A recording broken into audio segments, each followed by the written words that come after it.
It was a cold Friday night in downtown Chicago, the kind of night where the wind sneaks through every crack in your coat and the neon signs reflect in puddles scattered across the cracked sidewalks. Samuel Carter pulled his jacket tighter around him as he walked home from his late-night shift at the diner.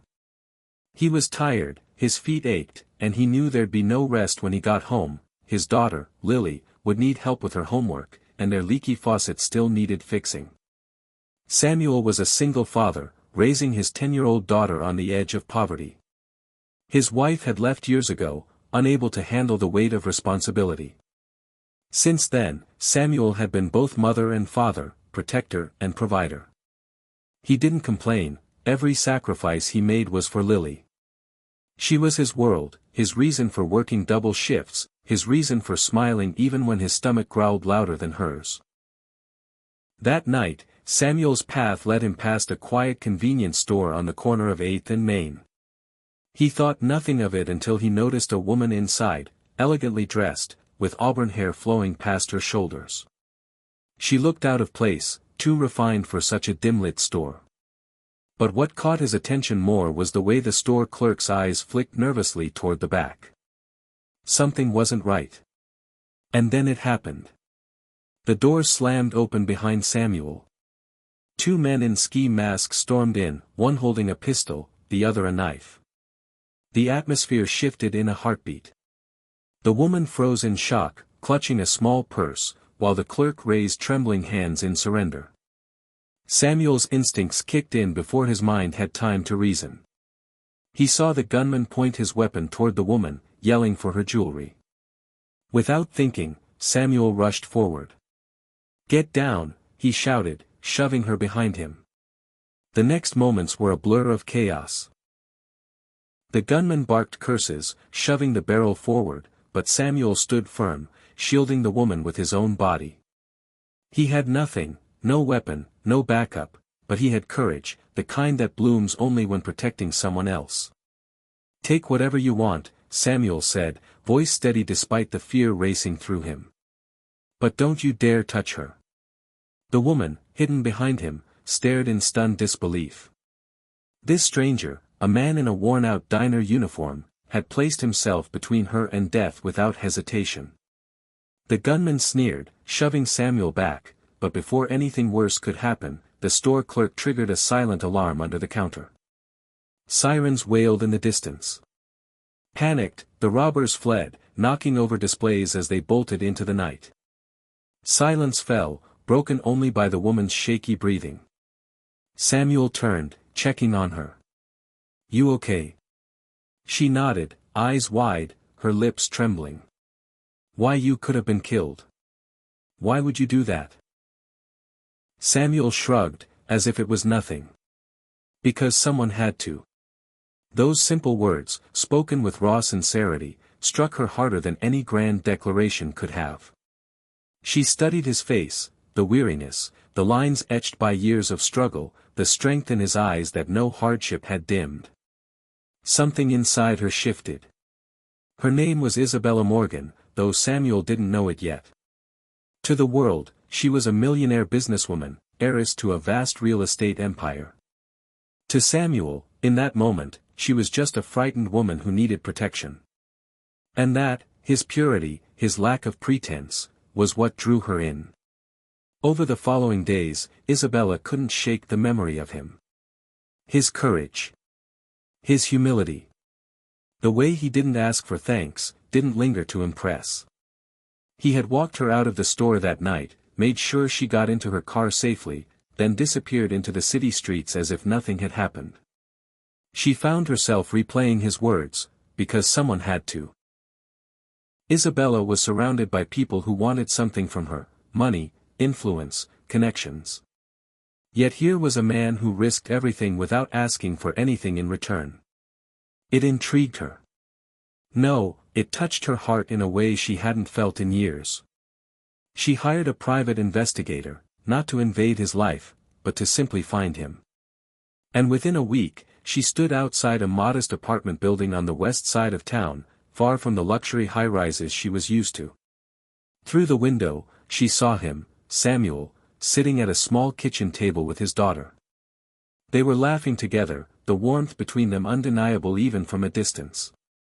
Isabella's chest tightened. She had all the wealth in the world, but she had never known that kind of genuine love. When she finally knocked on his door, Samuel opened it with surprise. "You? From the store?"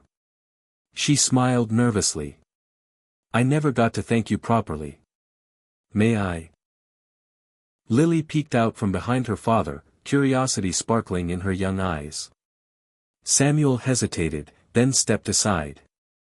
That night began an unlikely friendship. Isabella joined them for dinner, spaghetti that Samuel had stretched with extra sauce so it would be enough. She didn't mind.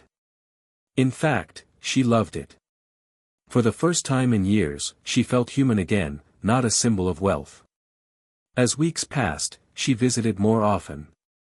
She helped Lily with her school projects, shared stories about her travels, and even insisted on taking them out for ice cream.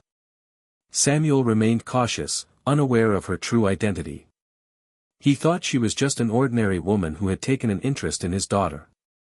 But Isabella's heart was falling for the man who had nothing, yet gave everything. The turning point came one stormy evening. Samuel's boss had cut his hours, and he sat at the table with overdue bills spread before him. His head was in his hands when Isabella arrived. "Rough day?" she asked softly. He sighed. "Just, life.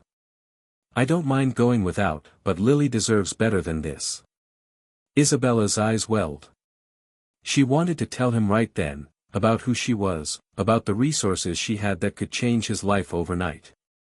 But she feared he'd see her differently, that the wall of wealth would rise between them. She didn't want him to love her for her money. She wanted him to love her. So she stayed quiet, and instead placed a gentle hand over his. "You're already giving her the best thing any child could ask for. Love. Don't ever underestimate that." He looked up, meeting her gaze. For the first time, he noticed the vulnerability in her eyes, the way she wasn't just speaking comfort, she was revealing her own longing. Something passed between them that night. Something unspoken, but undeniable. Then came the day her secret spilled. Lily's school was hosting a charity event, and Isabella offered to drive them. When they arrived, Samuel froze as cameras flashed and reporters swarmed. Banners bore Isabella's full name, Isabella Morgan, CEO and philanthropist. Samuel's heart sank. He looked at her in shock. You're her. All this time?" She stepped closer, desperate. "Samuel, I didn't tell you because I didn't want this to matter. I wanted you to see me, not the money, not the name." But Samuel pulled back, his pride wounded. "You think I'd ever take a handout? I've worked my whole life to stand on my own 2 feet. Isabella's eyes filled with tears. "I don't want to give you a handout. I want to stand beside you. Don't you see? That night, when you shielded me, you gave me something I'd been missing my whole life. Safety. Selflessness. Love. I fell for you, Samuel. Not because of what you have, but because of who you are." Silence hung between them, thick with tension. Samuel's heart wrestled with his pride, his fear of being seen as lesser. But then he felt Lily's hand slip into his. "Daddy," she whispered, "Miss Isabella makes us happy. Isn't that what matters?" Those innocent words broke the walls he had built around himself. Samuel looked at Isabella, really looked at her, the woman, not the fortune. And he realized she wasn't offering to rescue him. She was offering to walk with him. Months later, under the glow of summer twilight, Samuel stood in a small park with Lily at his side and Isabella across from him. He had traded his diner uniform for a simple suit, still modest but proud. "I don't have riches," he said, his voice steady, "but I have love. And if you'll have me, Isabella, I'll spend the rest of my life proving that's worth more than anything money can buy." Isabella's eyes shone as tears slipped down her cheeks. "Yes," she whispered, 1,000 times yes. As Lily cheered, they embraced, not as a millionaire and a poor dad, but as two hearts that had found what they had been searching for all along. And so, the story that began in fear ended in love. A poor father who had nothing gave everything in a single act of courage. A wealthy woman who had everything found what she had been missing in the shelter of his heart. Together, they built a life not measured by money, but by kindness, sacrifice, and love, the true currency of the human soul. Because sometimes, the greatest wealth isn't in what you own. It's in who you protect, who you cherish, and who you choose to love.